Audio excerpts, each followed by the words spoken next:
पहले राम मंदिर, अब श्रीमद् भागवत गीता को लेकर बवाल। श्रीमद् भागवत गीता को लेकर महाराष्ट्र में सियासत गरमाई। महाराष्ट्र के स्कूलों में श्रीमद् भागवत गीता को शिक्षा में शामिल करने की बीजेपी की मांग को लेकर राज्य में सियासत गरमा गई। इस मांग पर महाविकास अघाड़ी सरकार में शामिल सहयोगी पार्टियों ने बीजेपी पर निशान साधते हुए कहा, शिक्षा का भगवाकरण करने और कम्युनल रंग देने का आरोप लगाया है। राज्य की ठाकरे सरकार में शामिल समाजवादी पार्टी के विधायक रईस शेख ने कहा, बीजेपी शिक्षा का भगवाकरण करने की कोशिश कर रही है, लेकिन उसकी ये राजनीति महाराष्ट्र में नहीं चलने वाली। हमें उम्मीद है महाराष्ट्र सरकार इसे स्वीकार नहीं करेगी।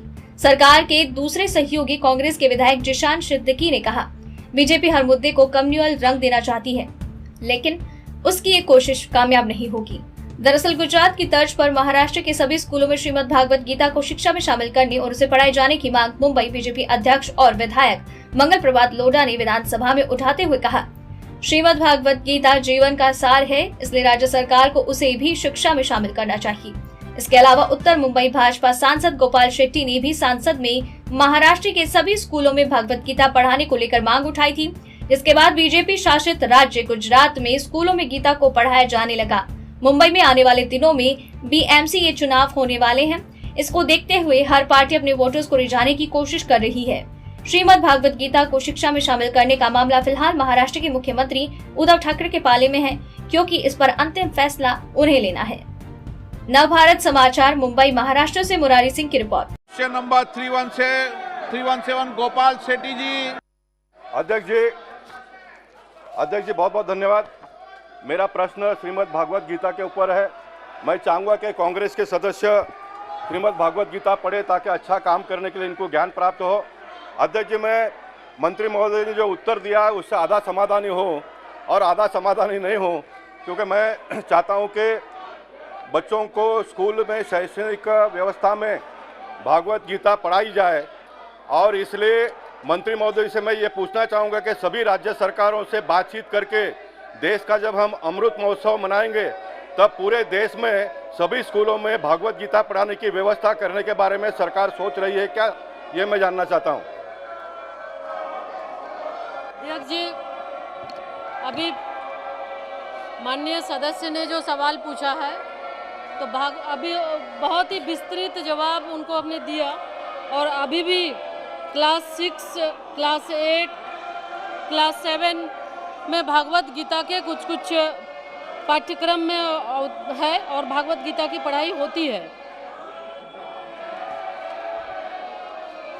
अध्यक्ष जी, अब अध्यक्ष जी, उत्तर में ये कहा गया है कि सभी राज्य सरकारों ने इसके बारे में निर्णय लेना अनिवार्य है। मैं जिस राज्य से आता हूँ, महाराष्ट्र से, महाराष्ट्र में स्वर्गीय हिंदू हृदय सम्राट बाला साहेब ठाकरे जी ने भागवत गीता का बहुत ही वो कट्टर समर्थक थे। तो मैं मानता हूं कि महाराष्ट्र की सरकार इन दिनों में उद्धव जी वहां पर मुख्यमंत्री है, तो वो तो इसका समर्थन ही करेंगे।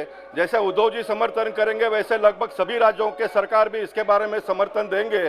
तो मैं चाहूँगा फिर एक बार सरकार सभी राज्यों के मुख्यमंत्रियों से बातचीत कर सभी देश के स्कूलों में भागवत गीता पढ़ाने की व्यवस्था करेगी क्या? अध्यक्ष जी, शिक्षा समवर्ती सूची में आता है तो राज्य सरकार चाहे तो अपने कैरिकुलम में वो ऐड कर सकती है, लेकिन अभी लगातार हम ये माननीय सदस्य को भी हम ये देंगे कि अभी जो CBSE पैटर्न पे जिस कई क्लास में भागवत गीता की पढ़ाई होती है और राज्य सरकार चाहे तो ऐड कर सकती है भागवत गीता को। Number Lodha ji, point of क्या है तुम्हारा? एक मिनट, एक पॉइंट ऑफ इंफॉर्मेशन था अध्यक्ष महोदय। कल माननीय शिक्षण मंत्री जी ने कहा कि हम शिक्षा के कुछ अध्याय में परिवर्तित कर रहे हैं महाराष्ट्र के अंदर। मेरा आपके माध्यम से सरकार से निवेदन है कि श्रीमद् भगवत गीता ये शिक्षा के अंदर शामिल किया जाने वाला है क्या? माननीय अध्यक्ष महोदय, श्रीमद् भगवत गीता केवल एक धार्मिक ग्रंथ नहीं है, जीवन का सार है और सारे भारत के अंदर उसको शिक्षा में शामिल किया जा रहा है। मेरे आपके माध्यम से सरकार से निवेदन है कि महाराष्ट्र के एजुकेशन सिस्टम के अंदर भी श्रीमद् भगवत गीता का अध्याय डाला जाए। वातावरण है ना, वो बहुत ही अच्छा और सबके लिए समान है। जो शिक्षा का भगवाकरण है वो महाराष्ट्र में हो नहीं सकता। बीजेपी ऐसी भावनिक बातें करके, लोगों को भड़का के, लोगों को एक धर्म की तरफ ले जा के वोट लेने की कोशिश कर रही है। मुझे लगता है कि ऐसी मांग नहीं करना चाहिए। हर धर्म अपनी बात करने लगेगा तो शिक्षा का होगा क्या? शिक्षा को और धर्म को अलग रखना चाहिए, और मुझे उम्मीद है कि महाराष्ट्र सरकार ऐसी कोई मांग को नहीं एक्सेप्ट करेगी। को हमेशा एक कम्युनल एंगल देने की कोशिश करते हैं, मगर जैसा जो एक सेकुलरिज्म है हमारे देश में वो हमेशा बरकरार रहेगा, और जिसको जो पढ़ना है वो पढ़ सकता है। उसमें कोई फ्रीडम ऑफ, उसको खुद फ्रीडम है कि वो जो जिसको भगवत गीता पढ़नी है वो भगवत गीता पढ़े, जिसको कुरान शरीफ पढ़नी है वो कुरान शरीफ पढ़े, उसमें कोई दिक्कत नहीं है। वो देखो वो बोलने में तो बहुत सारी चीज़ें, जब ये चीज़ इम्प्लीमेंट करने पे आएगी तब